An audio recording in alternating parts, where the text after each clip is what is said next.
Baru buka pelan guys, baru dibuka. Alhamdulillah getah dia pun lumayan. Kebun sudah tua. Pelan ya.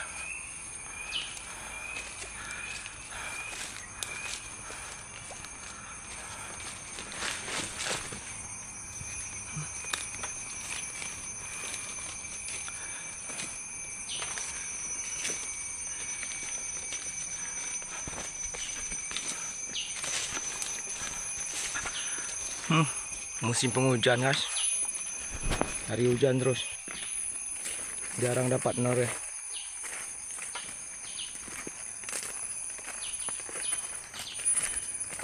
Sekarang musim hujan daerah sini ya.